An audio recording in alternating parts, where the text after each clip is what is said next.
Good evening, everyone. Thank you, Barry. We're going to begin. I'm just going to find my spot. I'm going to stand here. It's a bit lighter, which actually is my way of beginning. So for those of you who've never met me, my name's Menachem Wolf. Amongst other things, I teach here. And so we're going to kick off part 2 of Fire, Air, Water, Earth, the Personality Makeover series. I struggle to list those 4 because I grew up watching Captain Planet. And on Captain Planet there are 5 elements. And I just have these voices in my head every time I start listing them off. So if you don't know what Captain Planet is, that means you don't watch ABC, or at least you didn't watch ABC 20 years ago. And if you do know what it is, well then, welcome to a world of suffering with the same 5 things in your head all the time. So I'm here to talk about creating a more effective you, which is ironic because I'm not sure I've become a more effective person. But I am going to share some ideas on optimizing our personality type as a personal strength. So last week my father spoke, and I'm actually not going to recap on what he said because he's going to do that next week. He spoke about the primary personalities, and I'm now going to this week expose us to the subprime. That's a very negative term. The personality that exists within us, and actually is more common to all of us, but is not overtly available to us, nor is it something that we are clear about, that we even have. So what I'd like to do is talk a bit about negativity, because I do have to address this, because we're here to talk about when life doesn't proceed as you plan, or as you expect, and we talk about life challenges. So I'd like to talk about 2 forms of challenge that we all experience. I recently started working with a personal trainer, and that involved me doing 20 squats because the first 10 that I did were apparently wrong. My heels kept leaving the ground and my toes were firmly planted. And so then I was made to do 10 more squats where my heels were firmly planted and my toes could go wherever they wanted. I also discovered that one's tuchus can lower itself without your belly moving in front of your knees. And so these were some of the things that I discovered. And not only did I discover it, but I discovered it over and over and over again for the next few days because I could not walk upstairs afterwards. Now, I've done squats in the past, but I'd never had done squats which led to such a challenging reality. And that's partially because I'd never done squats properly. And so that was a challenge. And every day the personal trainer would message me, "Are you okay?" Not so much because he cared as much as just giving me that oomph. "Are you ready for more?" And I came the next time and I said, "How do we know I don't have any tissue or muscle damage? Like, how do you know this pain is okay?" He goes, "That is the pain of your body waking up. Embrace it." And I'm like, "Okay, and what are we doing today?" He goes, "Today we're going to be working on the upper body, but first we're going to do squats." And so I did 20 more squats, of course, after a warm-up. And there was a bit more pain, but it subsided and I've been walking ever since. And I've been squatting a heck of a lot more than I've ever squatted in my life. Now, the pain that I experienced after doing the squats and the pain that I experienced for the days after, I would not consider I wouldn't consider that suffering. Because it wasn't. I loved the pain. I felt all macho and strong, and here I am talking about my personal trainer. This is wonderful. This is the pain of, macho-ness, I suppose, and there was a lot of pride in the pain. Now, would I trade that pain in for a painless reality? 100%. 100%. I'm not one of those people that go, "Oh no, the pain's wonderful." The pain's not wonderful, but I wasn't suffering in the pain. Now I would like to talk about another form of pain. I'm going to make this less personal. It's the sort of pain which takes place at a time of loss of money, loss of time, loss of life, and the result is the pain, the suffering from the absence, or the suffering as a result of the distance. Now that is a different form of pain. You know what? You might say, but that's not really comparable because that's one pain. So you know what? It's the pain of breaking a leg. It's painful. Every time you walk upstairs, you're going to feel it. You break an arm, God forbid, you're going to feel it. That is not the same pain as tight quads and hammies. And yet it is exactly the same pain. So what's the difference is our response to the pain. Get the difference? Good. Now I'd like to talk about, we're going to come back to that. I'd now like to talk about negativity. The negative that exists in the world. And for, what is the opposite of negativity? Let me just make sure. Positive, good, all right. So I'm now going to throw a different metaphor at these words. Instead of calling it positive and negative, I'd like to talk about darkness and light. And the reason why I'd like to do that is because I can use darkness as light as a metaphor to start exploring positivity and negativity. If positivity is light and negativity is darkness, then let's talk about how light works. And on Shabbat, the way I ran the service here, for those who have never been, is we incorporate a lot of mystical thought, as well as the metaphors that are brought in Kabbalah to help us explore the mystical message of the Siddur. So there are a few of you who are here on Shabbat, and I am drawing on that, and partially because that's what I've been consumed with for the last few months, so I apologize, but I am a little obsessive over the interesting things that I learn. So we talk about light.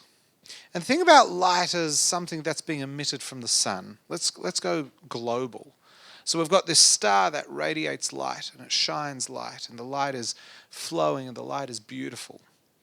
And it goes everywhere. Light doesn't discriminate.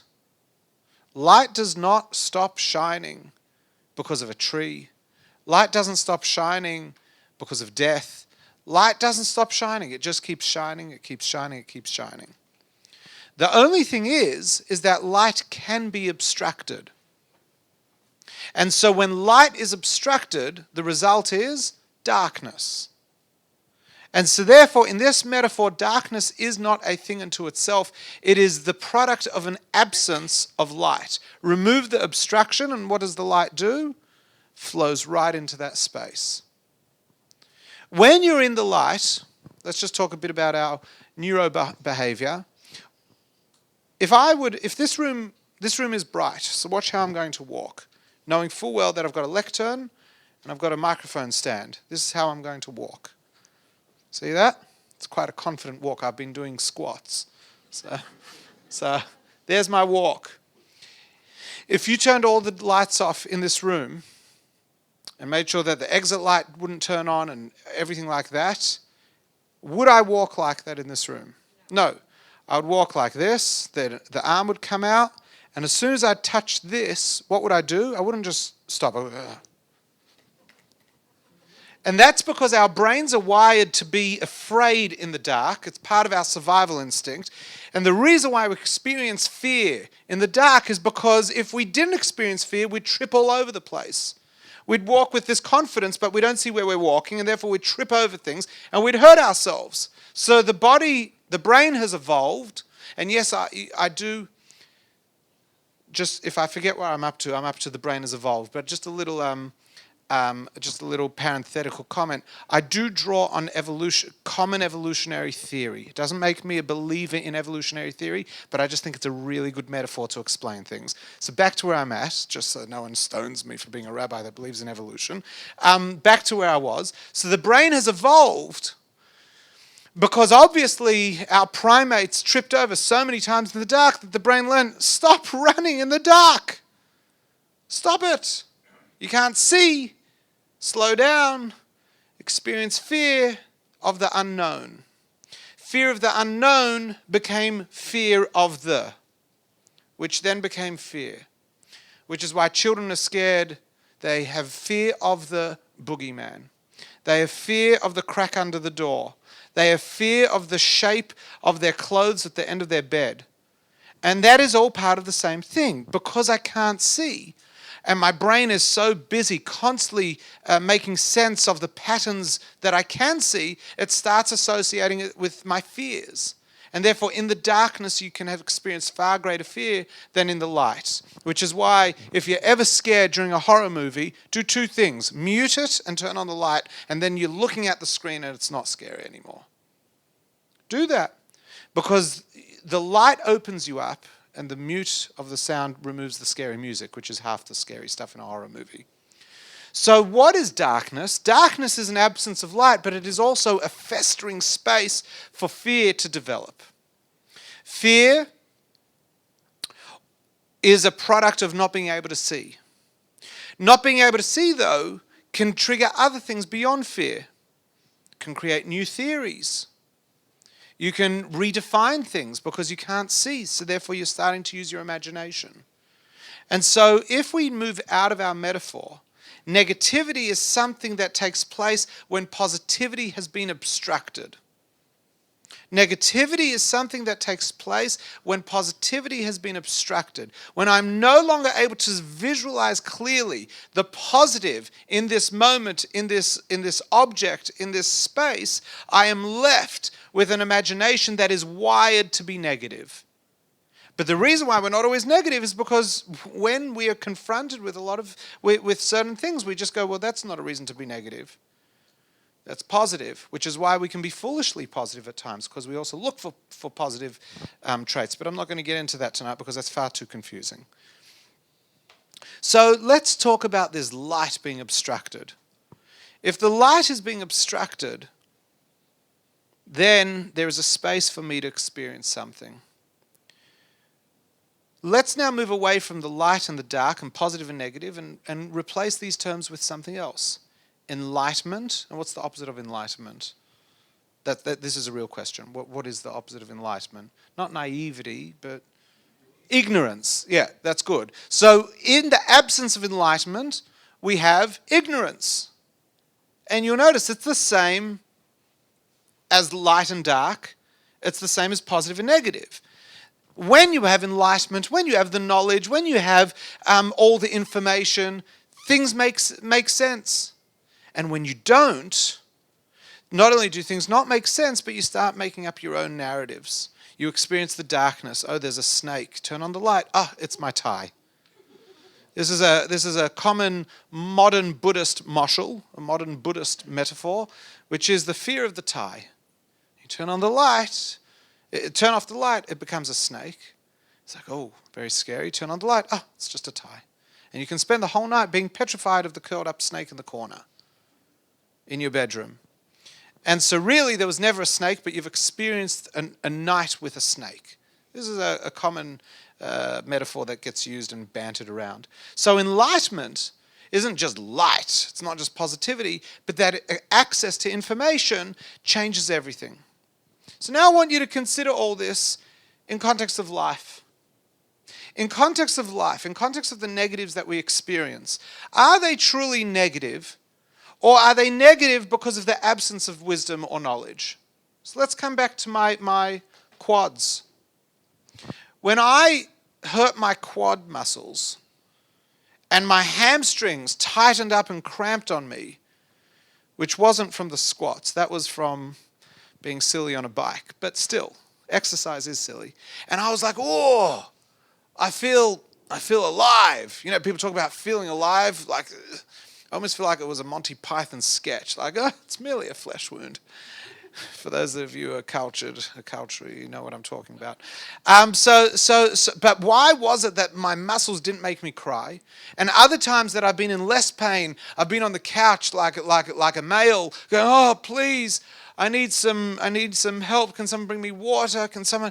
Or I'll talk to the kids, go and be a good child and bring Tutty A, B, and C. But this time I wasn't complaining. I'm like, oh, I'm in pain. Walk up the stairs every night. It's like a trophy. Rochel, I'm in such pain. It should be like, yeah, because you're working out. Like, don't say it like that. It's because I'm working out. You know. So because I framed the pain differently, the pain wasn't a problem. But if I would have, God forbid, broken my leg, then what is going on here is the pain is my perception of my right to have full access of my leg. I don't have that access. Now I'm missing out on something. The pain represents what I'm losing out. The pain represents where I think I am, but I'm not. It does not represent growth. It represents being hampered. And so a lot of the negative experiences that we have in life are partially to do with how we're framing them. And you'd be like, how do you frame death? What other ways there to frame death? You know what? We can't frame death. We're not able to. So we don't. Which is why we don't have to try to rationalize pain. There's nothing wrong with experiencing pain. When I say pain, I don't just mean pain, physical pain, but I mean emotional pain and suffering, etc. So we can experience these things. And sometimes we don't have to, and sometimes we don't have a choice in the matter.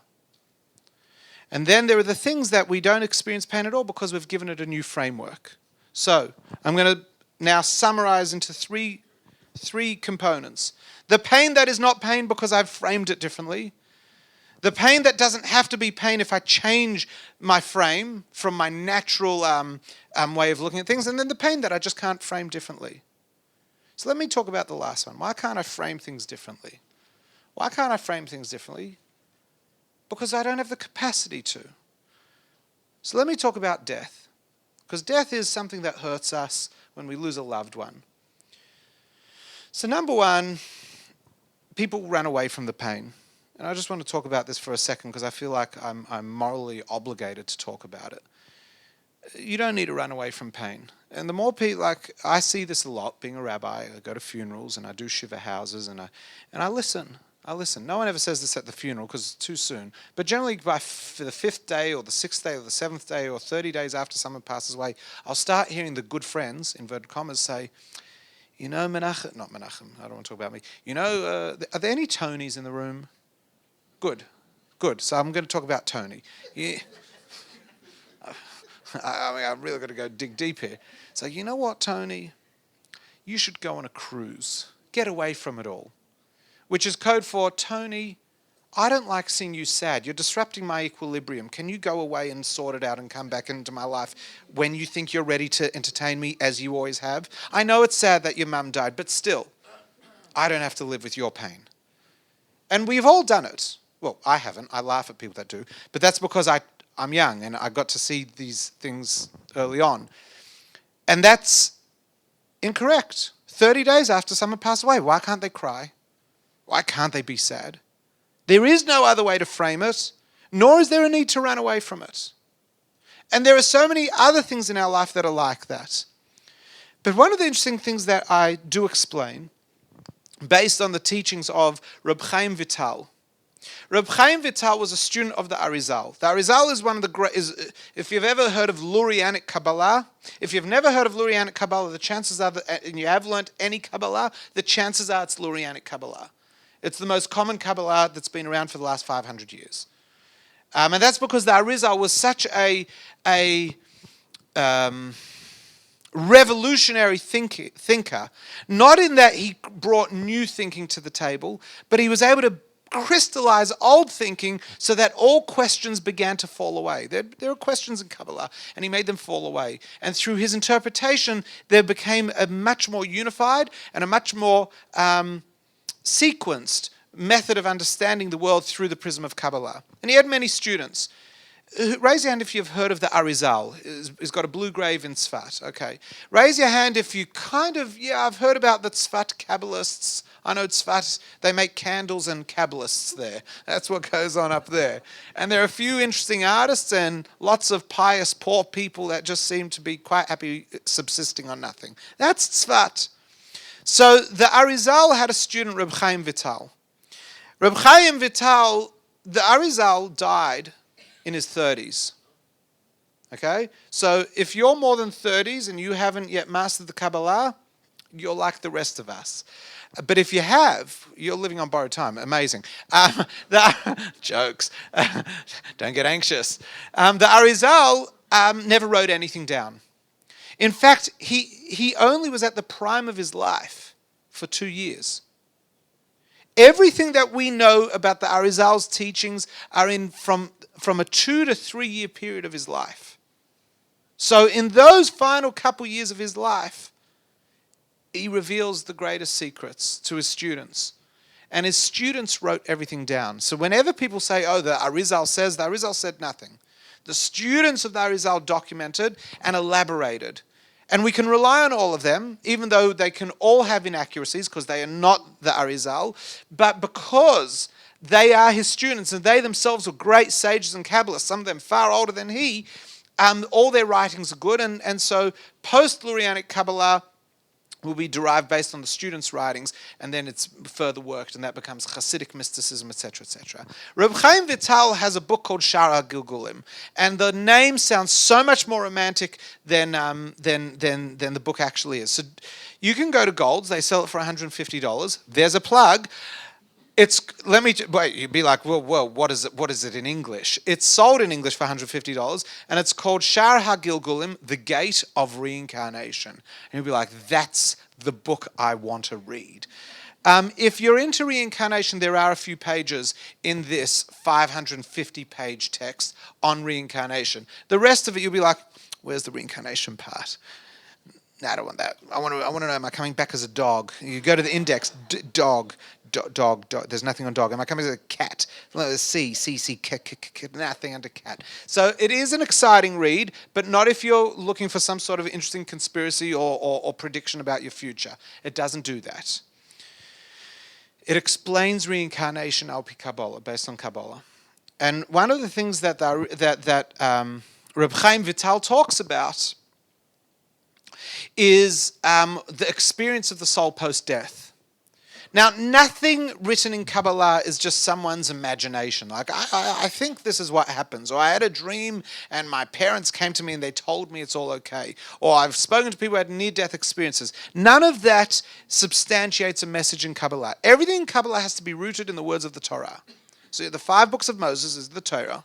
The Torah has X number of words, letters, and sentences. Each word is made up of letters. Each letter has numerical values and shapes and everything. The Kabbalah is encoded in that. It is just the exposition of what is hidden between the words.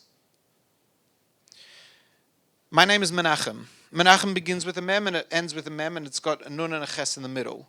Mem is water, so I've got double water. The middle is nach, it's rest, it's comfort. And that feeling of still water, you know that feeling? When you just look at still water, how do you feel? Calm. Menachem means comfort. Okay, so it's encoded in the letters of the name. It's not that I look like still water. In fact, most of my peers will tell you I am anything but still water. I'm the guy that keeps jumping into the still water and makes it too choppy to have an enjoyable time. So that's me, Menachem. So this is Kabbalah. Like, I didn't tell you anything that wasn't there. I just explained the letters and the code. So Reb Chaim Vital explains that the soul's experience after death is one of peace and tranquility. And the suffering that the soul experiences is not the suffering that humanity would understand. So when we talk about the soul goes to heaven and hell, which is not the topic of tonight, so if you're going, finally, I've always wanted to know, you're not going to get much out of me tonight. But this whole concept of heaven and hell are English words, which are translations of Hebrew words, which are abstract descriptions for a human to understand aspects of a spiritual reality. There are no demons, there is no fire, there's no ice, there are no park benches, there is no grass, there are no milk bars, there is no eternal damnation. These are nice ideas that you're not going to find in the Shar Gugulim. The soul moves through different states of consciousness. And consciousness that it doesn't even rival human consciousness. It's a consciousness without a brain. An eternal awareness. So as I explained to a kid today, he goes to St. Kevin's. So it's a good school, he told me.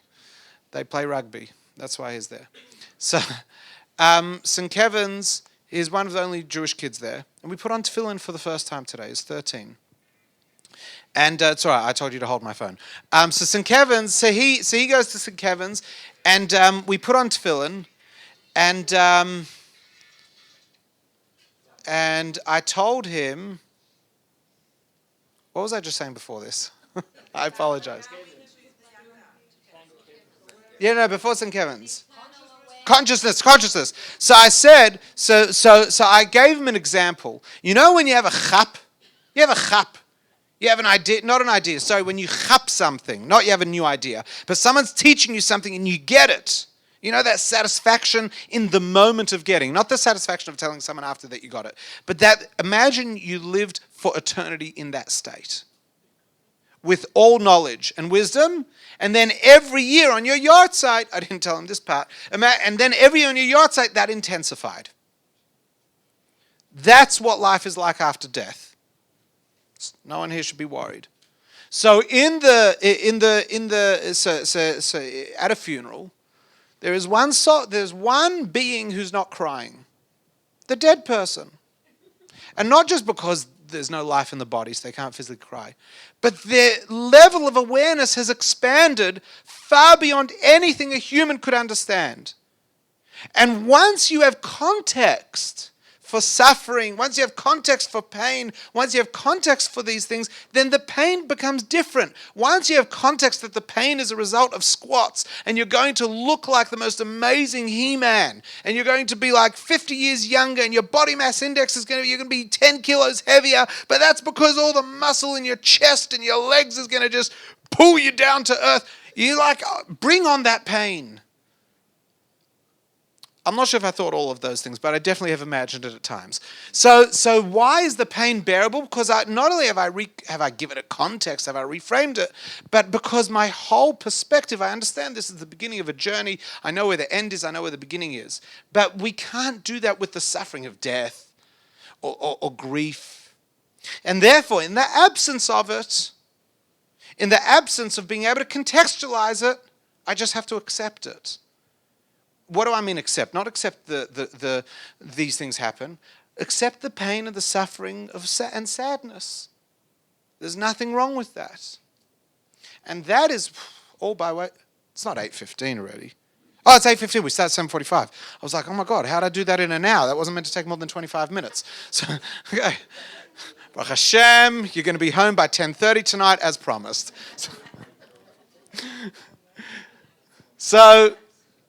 So we have the pain that is easily contextualized, the pain that isn't, but if I do, it will, and then the pain that can't be. And therefore I have to accept the pain on myself, or accept that I'm going to go through the pain. So I'm using death as the example because it's the thing that probably unites most of us, is when someone passes away, we cry, we feel an absence, and time is what it takes to reconcile with it. Not to justify it, to reconcile that I'm still alive and I'm going to have to keep living. So even when we stop crying a year or two later, even once we start functioning like our old self a year or two or three or four later, it doesn't mean I've now accepted death and death doesn't hurt me. What I've done is I've learnt to take another step forward despite the fact that I carry a sadness. I'm able to reconcile the two. That's a very, very profound graduation. And I'd like to talk about where we get that ability from, that part of our personality. And it is that part of our personality that can only be experienced through times of negativity. We need the light to be obstructed in order to experience the darkness so that we can grow in the darkness. And then when the light is reintroduced, it is a completely different light. So I just want to talk about this. This is a mystical concept, and then I want to bring it back into us. So I just said, the light will be more profound if I experience darkness first. So it's... Okay, I forgot the metaphor I was meant to give at this point. I apologize. So what do I mean by this? A person who has experienced... here's the metaphor. A person who is born into wealth, financial wealth, will never be able to appreciate that wealth, even if they are responsible, even if they are mature about it, in the same way as a person who has suffered from poverty and then come to wealth. Let's say they behave exactly the same way. So there's no nouveau riche behavior. Someone grows up, lower socioeconomic, struggles, loses a parent in their 20s, and they have to keep going. Come their 30s, life begins to turn. Come their 40s, there's the ability to purchase a property, a home finally. Come their 50s, the second, come their 60s, and they're doing really, really well. Life has turned around because of the way they've lived life. And they give charity, and they don't splurge on their children, and they don't bribe their grandchildren, and everyone's going to live responsibly. The money accumulates, they go on nice holidays, they live in a comfortable home, they perhaps move from one suburb to the next, but there's no crazy expenditure. And then you have someone who inherited an amount in their 20s from a late great-grandparent, so they're not suffering from a loss of a parent or anything like that.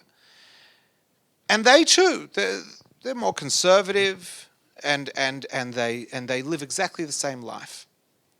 At age 65, if you take these two people, have they got the same experience? If they're dollar for dollar, have they got the same experience? The answer is no. The one who has gone through a different journey has a different value on that experience. And it's not that the person who had it all their life is a bad person, but they haven't got the ability to appreciate the negative. This is the difference between in the Hasidic explanation of a Kabbalistic idea. So I'm now stepping up from metaphor to Hasidic explanation. The Eved Ne'eman versus the Eved Pashut. The Eved Ne'eman is a person that you might consider a guru, a super righteous person, a tzaddik, if you will, very gifted.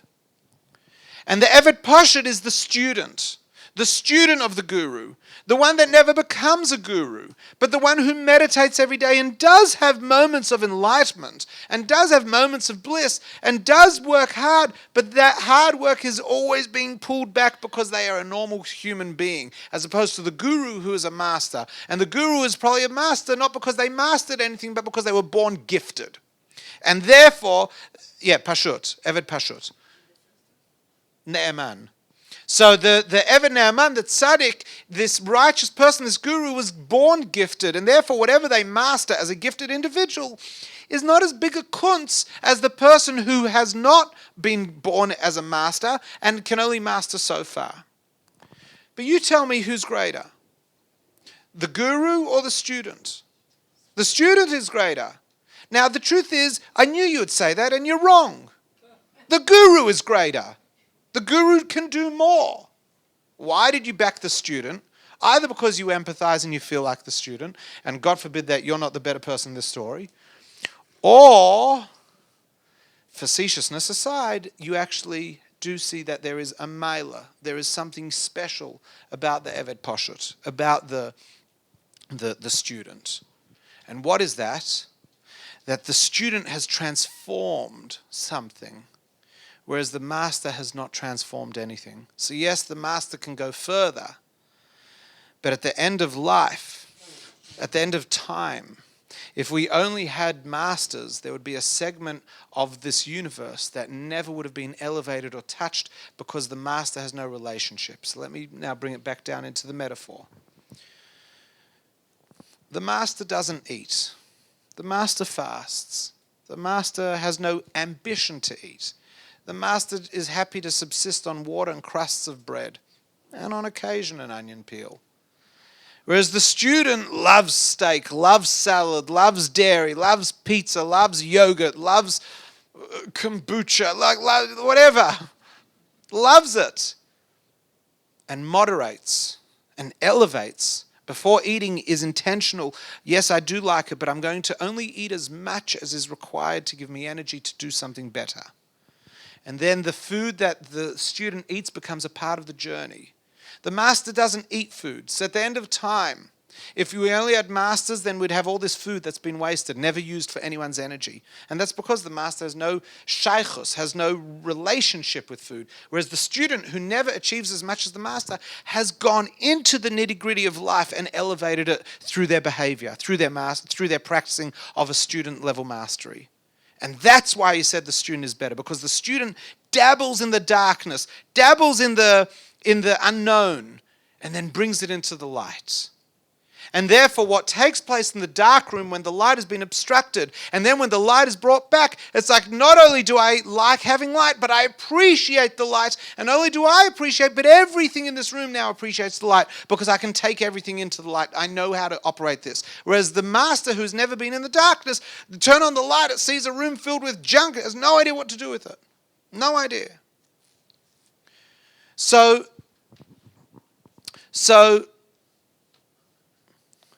no idea. Okay.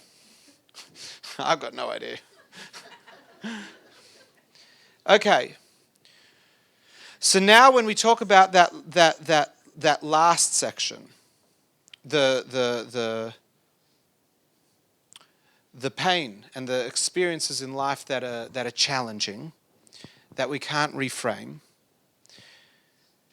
So now that I've spoken about that you can appreciate something better if you didn't have it and then you gain it, now we can talk about that in context of the unframeable version of suffering.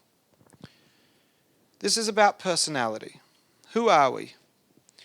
So you learnt about fire, water, earth, and air last week. And that and I imagine whoever was here identified with one of those more than the others. But I presume, as my father said, we can identify all four elements inside us. Correct? So we have all four, but we tend towards. But these are all externalities. You'd be like, externalities? These are like very core things. No, there's something that lies behind these. The raw energy prior to it going through a filter of fire, prior to going through the filter of water, prior to going through the filter of air. Where did you get these elements from? Two places. Number one, your soul type. B, you can thank your parents. Your parents gave you the most external version of who you are. So the biology of birth, the creation of a body, but they also gave you an external spiritual shell, the outer layer of your soul. That comes from them. And depending on their intentions at the time of intercourse, and depending on the types of souls that they themselves have, they have imprinted and defined you. What they have not defined is what went into that outer shell. So what defines that is a larger picture. We'll call it the infinite. We'll call it your true soul. And so what you are is you using your definition, which then engages with your self. So with your human self. So let me just put that into a bit of a logical language. Okay.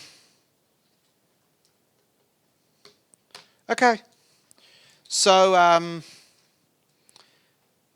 didn't think I needed to explain it. Do I need to explain it? Or you understand what I'm saying? I'll just say it slightly differently. So,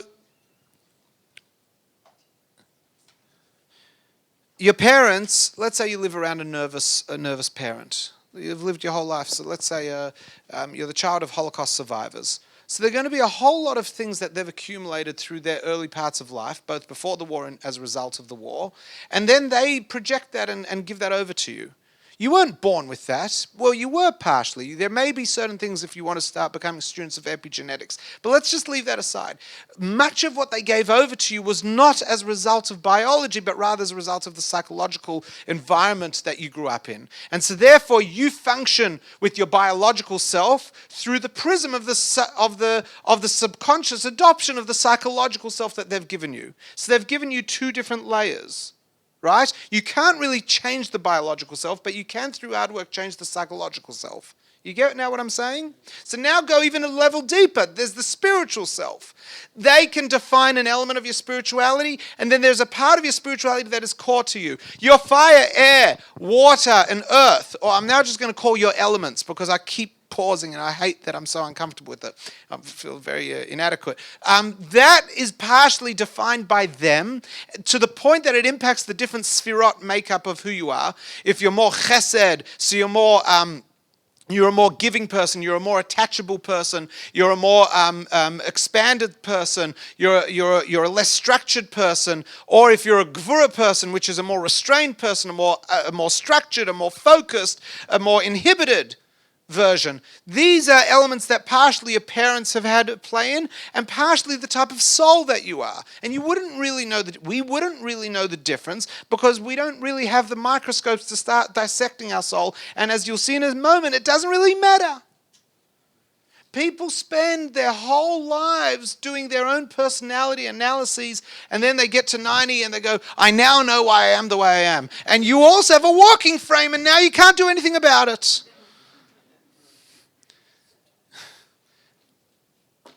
Okay, I'm not saying don't get a bit of analysis and get some help, but,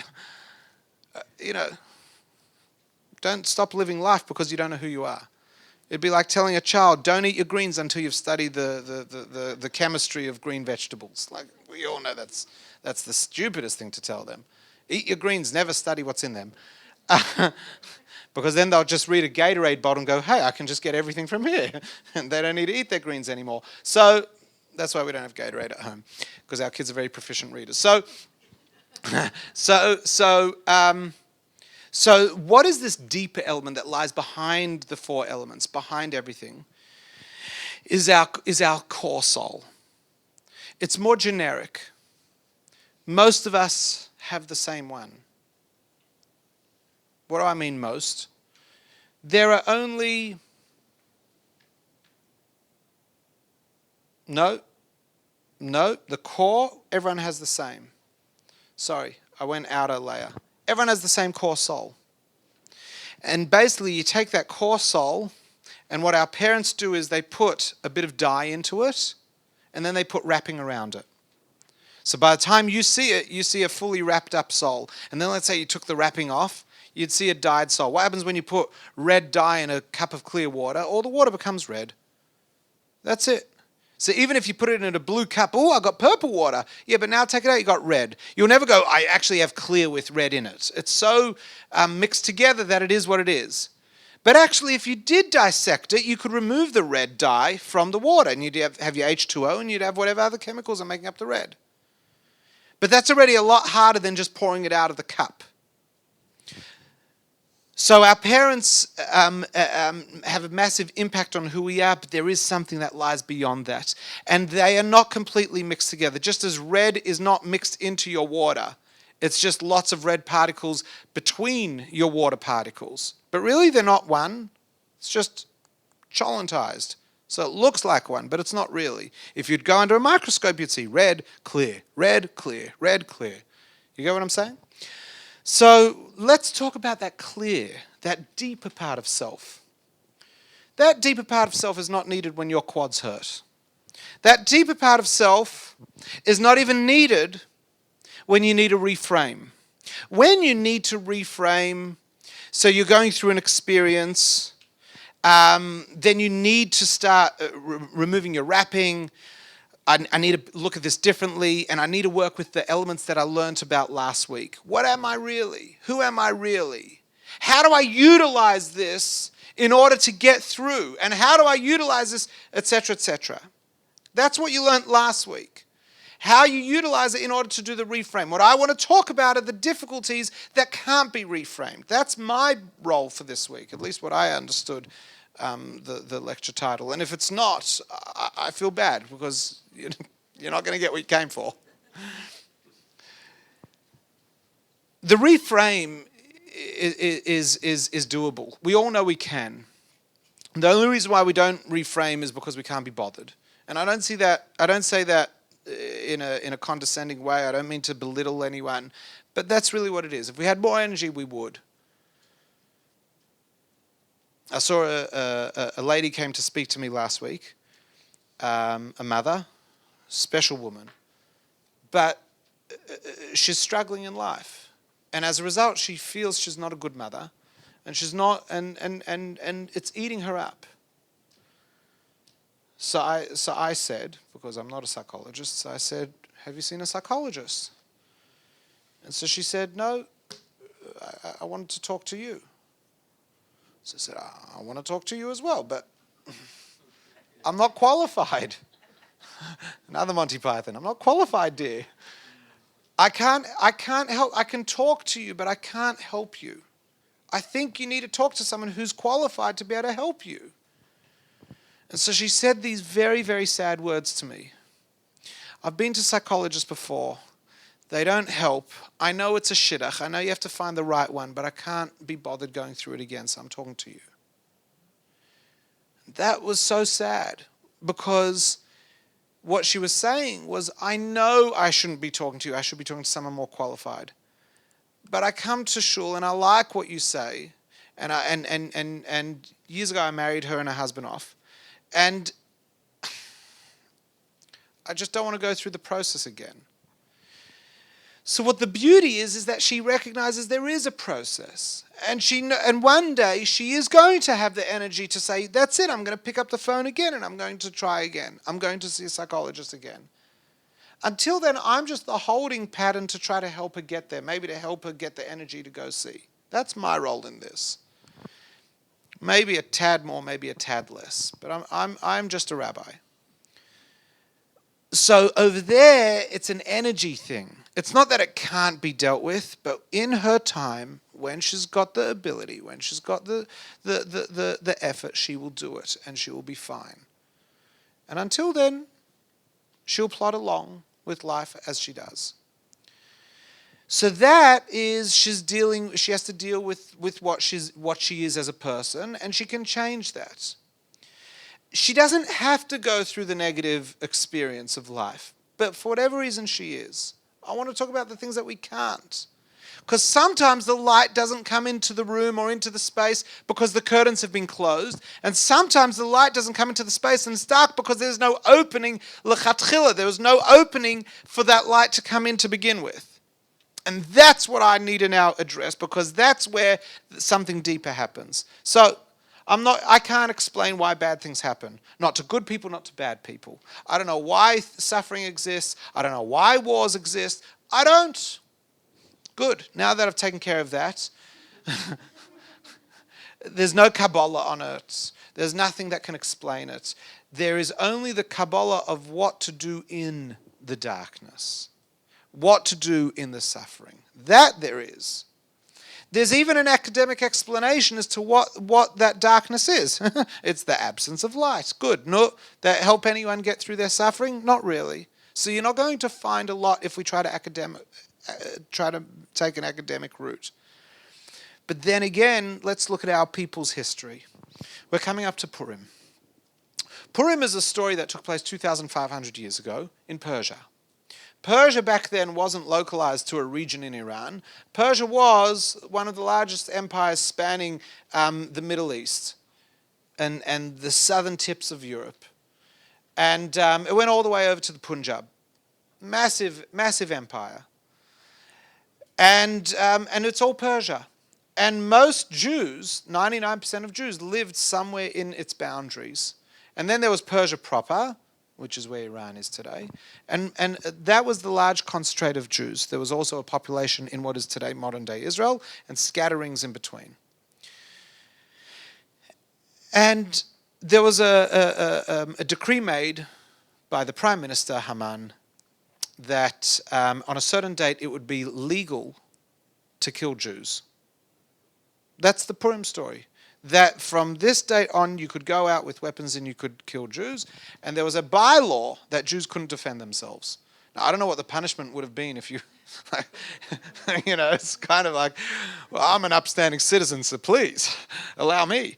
I don't know, we don't know what would have happened because the story played out rather differently. There's this Queen Esther. There's a woman Esther. She becomes the queen of Persia, and it's incredible. She's a Jew, and she's got this uncle Mordechai. If you don't know the story, we're running a Purim program here. Wednesday the 20th, we have an improv theatre company that is going to be sharing the inaccurate version. But then afterwards, and that's an event you have to book for. But if you just want to come to hear the Megillah, anyone can come hear the Megillah, I think after 8:30 or something, where we read the Megillah, we read the scroll of Esther, and you can hear the full story. But what happens in the story is that the Jewish people face a destiny of where it is going to be legal to kill every Jew. And then last minute, there is a miracle where of all the brides to become the power broker in the country, it's a Jewish girl, and she ends up telling Achashverosh, hey, I'm Jewish, your prime minister wants to kill my people. At that moment, Achashverosh has like this sobering moment of, oh my gosh, my queen is upset, I'm going to defend her people, not because I love them, but just I don't want to fall out with this amazing woman. And so he passes new legislation that Jews can now defend themselves. That was the miracle, by the way. The right to defend themselves. It wasn't that he cancelled the first law of that Jews can be attacked, but now they were allowed to defend themselves. And the end of the Purim story is that the Jews defend themselves. They end up killing 15 or 20,000 people in a day because people come out to fight them. But now they defend themselves and they win. And then Achashverosh says, okay, enough with this. The Jews are a protected species, and everyone lives happily ever after. And we eat Hamantashen, and we read Megillas, and we dress up, and we give cooked food. Oh, amazing, amazing. But I now want to splinter this story up a little to fish out the core parts that I need for tonight's talk. I'm being really relevant. I've tied it up with the festival. So I'd like to look at what happened. What happened there is the same as the Hanukkah story. It's the same as the Egypt story. It's the same as the Holocaust story. It is the same as the Crusade story. It is the same as the Spanish Inquisition story. It is the same as many other times of our national suffering. Now, we actually have many national periods of ups, but what can you learn from that? So I'm going to look at all the national lows and all the suffering that we've experienced as a people. And this is how I view it. Not Menachem, I've adopted this view. In spirituality, we don't look at Jewish history as a narrative.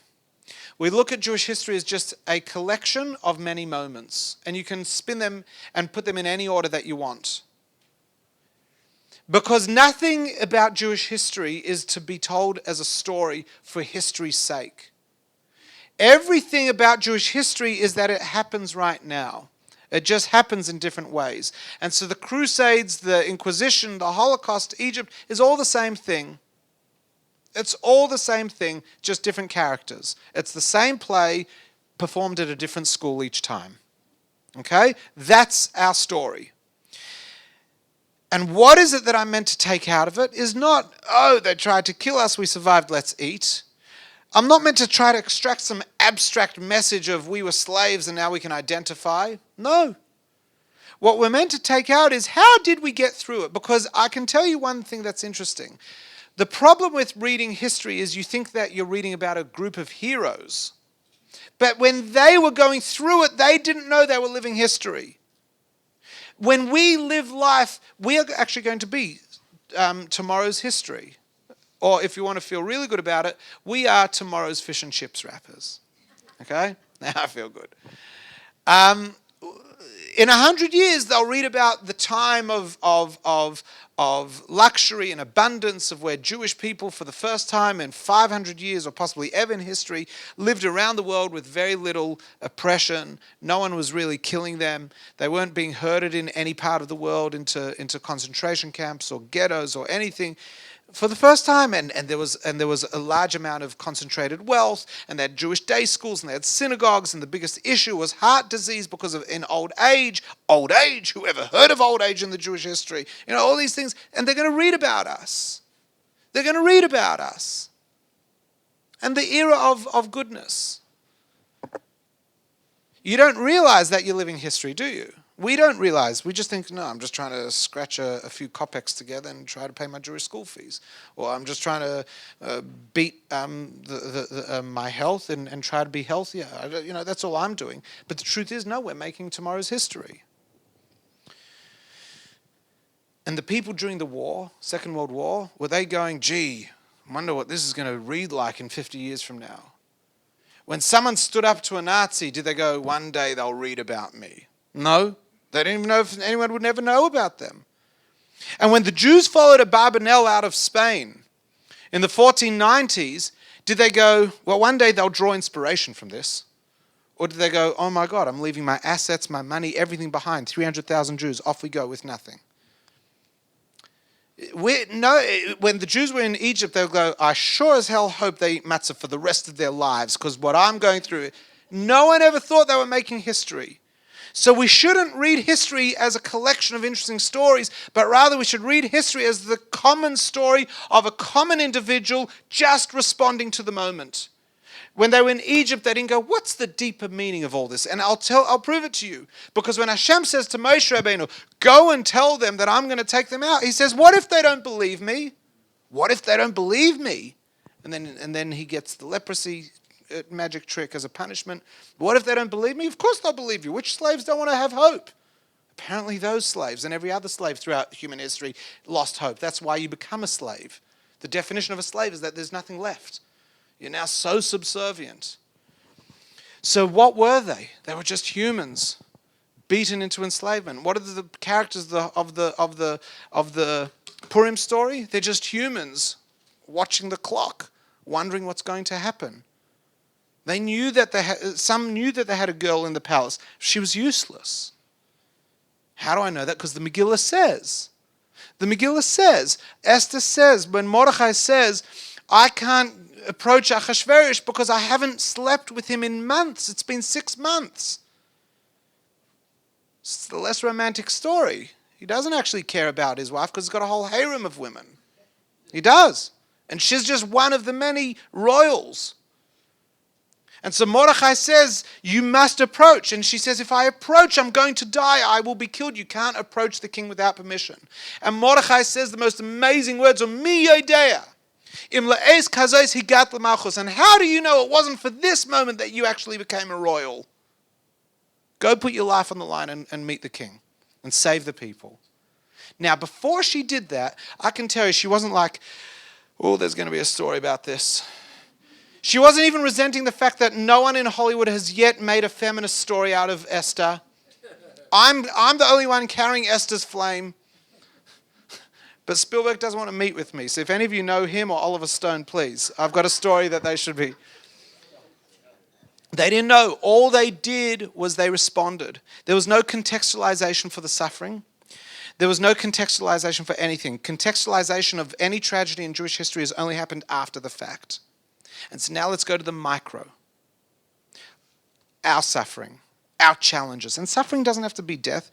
Challenges, financial challenge, falling on hard times and you're just not going to get yourself out of it that quickly. Challenge with a child, challenge with a parent. There's no contextualization. And even if there was, what use is it? Oh, well, if you wouldn't have smacked them when they were little, too late, I smacked them. Now what? Oh, if you would have taken a bit more financial reckoning, well, I didn't. Now what? Don't start giving me and theory and philosophy and context. What do? I can't reframe the absence of money. I can't reframe a child that's turned their back on me. I can't reframe a parent with dementia. You can use it as a metaphor and reframe it when you're learning, but you can't reframe it in life. Comes along the stories of our people and says, beyond your fire, air, etc., you have a neshama that is deeper than the way that it expresses itself. And what do you have? You have the ability to grow through it. How do I grow through it? Through accepting it. Through accepting whatever it is. Accepting doesn't mean I don't fight. Accepting doesn't mean I don't resist. Accepting means I accept that this is the reality. Now I will respond to it. I will not lament it. I will respond to it. I will respond by doing something, or I will respond by doing nothing. But I will not do nothing because I'm frozen, and I will not do something because I'm panicked. I'm not going to allow my fire to take over here. I will not allow my water to take over here. You know what I'm talking about. I will not become earth here. I will not become the humbled person when it's time to stand up. And I will not be the passionate person when it's time to be quiet. It's being able to accept and then respond. Do we have the ability to do that? So that's what tonight's lecture is. Yes, we do. Yes, we do. That's the deeper level that lies behind the filters of our soul, is that ability to be. How does one accept it? By coming back to the light and the darkness. I know that there is light. I know that there is light. And not just that tomorrow there'll be light. I know there is light and I exist in the darkness. Why? I don't know. But if I am completely frustrated and hamstrung in the darkness, it's because I think I'm a master, I think I'm a guru, when in truth I'm not. Because the guru, the Eved Ne'eman, if they are in the darkness, they see the light. They see the light. The reason why they see the light is because the light is not something that's just outside of them, but it's inside of them. I know that sounds very esoteric, but very, very quickly. If I turn off the lights, is it light or dark in here? Then why is it that when soldiers put on infrared goggles, they can see everything? It's not dark. Just my eyes can't see the spectrum of light that's still available in here. So it's dark to me.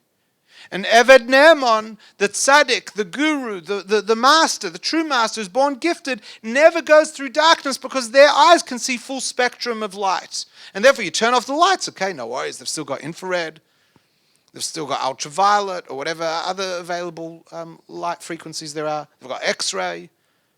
So they're not afraid. They don't see a snake, they still see a tie. Just instead of it being a purple and yellow tie, they see a green outline of a tie, but it's still a tie. Go a step further, put them in a concentration camp. They suffer physically, but they see differently.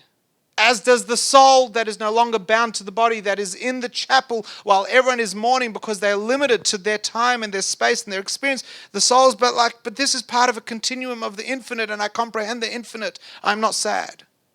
It's not that I don't feel for you, but I see it. And we can't do that, so we can't try to be a soul. But the tzaddik, the Eved Ne'eman can. The Eved Ne'eman can, and therefore, if I'm frustrated, if I'm not handling it, is it because not handling doesn't mean I'm crying or I'm collapsing. Not handling is the anger and the frustration and the refusal to respond, the refusal to accept. Is it because I think I'm a tzaddik? Is it because I think I'm entitled to infrared goggles? And that's what the Alter Rebbe says in the book of Tanya. Halavai beinani. If that's what you're thinking, hang on. I wish you were just a good person. Forget trying to be the righteous. What's the Alter Rebbe talking about? Halavai beinani. I wish you were just a good person. It's that we really are people that struggle. We struggle with good and bad. We're not always good. We haven't mastered our emotions. Forget enlightenment. We haven't mastered. And the Alter Rebbe says, just accept. Accept being a human. Accept and respond. Respond with the appropriate personality type because you've consciously employed it. I don't have the koyach to do that. I don't have the ability to do that. Comes along the story of Purim or the story of Pesach and says, actually, look at all the other millions of people who did. What did the Jewish people do in the Purim story? Haman put out his decree. Jewish people can be killed. An option for the Jew would have been to assimilate completely. The Jews at that time were very assimilated, but had very strong Jewish identity. So they didn't eat kosher, they didn't necessarily keep Shabbat, but they were very strong in their Jewish identity. And so Haman hated them. He hated religious Jews and he hated cultural Jews. What he didn't hate was a person who had Jewish blood but identified as a Persian and was just a regular person. Didn't make Kiddush, didn't do challah, didn't light candles, didn't barrack for Carlton, didn't do any of that. If you barracked for like Hawthorne, I know I've just insulted someone. No, Collingwood's a very Yiddish team. Otherwise, what am I? But basically, if you would have just disappeared off the Jewish map, Haman had no issue with you. So what could the Jews have done in the days of Haman? Just drop it. Go Murano. Disappear. But they didn't. They actually became more religious. Mordechai says, come people. He wants to kill us. I'm calling on you to keep Shabbat. I'm calling on you to keep kosher. And do you know what the cultural Jew did? Stepped up. Where did they get that ability from? That ability we all have. The ability to respond. The ability to did they feel anxiety? Yes. Were they scared? Yes. But they also found this superhuman ability to respond, to accept and respond. And the first they had to accept, they weren't living in denial, they weren't frustrated, they weren't ecking and becking, they weren't politicking, they weren't negotiating. Accept. Okay, there's a date that has been passed for when I am going to be fair game to the locals. But instead of hiding from it, I'm going to step up to it. And when they stepped up, there was no miracle on the cards. In fact, there was so not a miracle that the name of God does not appear in the whole story of Esther. In the whole Megillah Esther, the name of God does not appear once. There is no revelation. There is no first temple. There is no splitting of the sea. There is no Shekhinah. There's no manna. There's just a girl named Esther, a wise man, Mordechai, and a whole population of gutsy individuals who decide, I'm going to step up to the plate. I don't understand why it's happening to me. I don't know how it's happening to me, but I have the strength to step up. This is not a reframe. The stepping up did not reframe their reality. It's that behind our personalities is a core strength. And what I'm here to tell you, the 80 or so people who have gathered tonight, is each one of us is one of those, has that core strength. And in 100 years, you know what they're going to say about us? We stepped up. Not because I know you're going to step up, not because I'm using some sort of NLP positive psychology thing, but because we've stepped up every era of history, including the times of abundance. The challenge of today, as I was learning with someone in the room here, the challenge of today is abundance. And the suffering that we experience, when people say, first world problems. You ever used that phrase or ever been told you go, I got a flat tire and then I was late for the doctor and I missed the appointment, and they go, first world problem. In Africa they don't have doctors or tires. Has anyone ever said that to you? So if someone ever does, don't slap them across the face, but just tell them that you should. Because a first world problem and a third world problem is exactly the same. If you're from the first world or you're from the third world. Exactly the same. The emotional experience that you go through and the level of pain or the level of joy that you go through is exactly the same. And there are now countless studies that have come out. The first big studies came out of Yale University. And you can read a book, Stumbling Over Happiness. I haven't read it in years. But basically about the relative joy, that joy is the same for everyone. And whether you have a Nintendo or whether you have a stick, if you don't have anything else, that you will experience the same happiness. Ergo, you also have the same suffering. So there's no such thing as first world problems. There is what you experience. And what we have is the strength to push through it.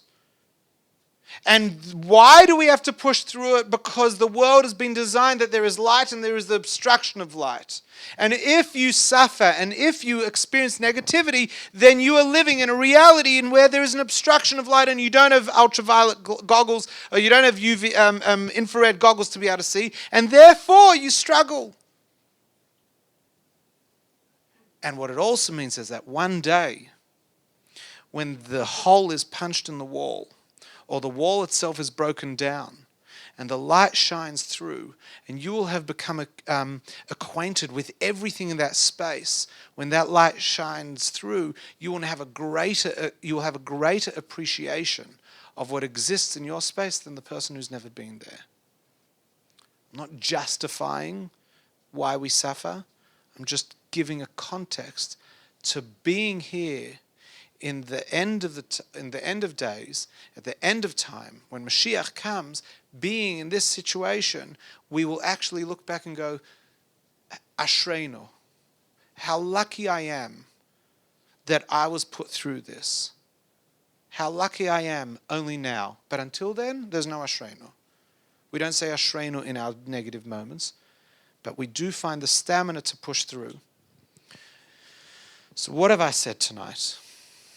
In our personality makeover, is that I have, based on Reb Chaim Vital, and based on the Alter Rebbe in Tanya, Reb Shneimon of Liadi, And based on the Baal Shem Tov, who are the three main characters that I've culled from tonight, when I experience the negatives of life, so there are the negatives that aren't real negatives because I've been with a personal trainer. There are the negatives that if I'd reframe, which I haven't spent any time on tonight, they're not negatives. And then there are the negatives that are the real negatives, but I have the koyach, I have the ability. The koyach is the energy, the core energy to be able to not only push through, but to be able to accept and respond. And that lies beyond the fire, air, water, and earth. And it's a part that we're not usually conscious of. And I'll finish with why, because this I should have said this 5 minutes ago. It's actually really important. You only discover that you have it when you go through the negative experience. And if I told you you had it, you wouldn't know. You wouldn't believe me, and you wouldn't know what to do with it. And that is the asset. That asset, that core part of us, is only available once we go through the struggle that we go through. Thank you very much. So it's 3 minutes to 9. If you have any questions, I'm here. I'm at the front. I'm not going to hold everyone back because there are a lot of people and there might be a lot of questions. There might be questions that will embarrass me because I can't answer them. So we'll do it in private. But next week, the series continues back with my father, and I'll be back then the week after. We're just doing this because of how my father divided up the topics, to be perfectly honest. So next week is at 7:45. There are smoothies for anyone that would like. I'd love you to take one and just enjoy it. And if you would like to know more about Purim, I did see flyers in the front, so please be comfortable to go and grab a Purim flyer. If I don't see before then a Freilichem Purim, and may we not have to be tested to bring out this core strength, but we can just believe that it's there. Have a good night.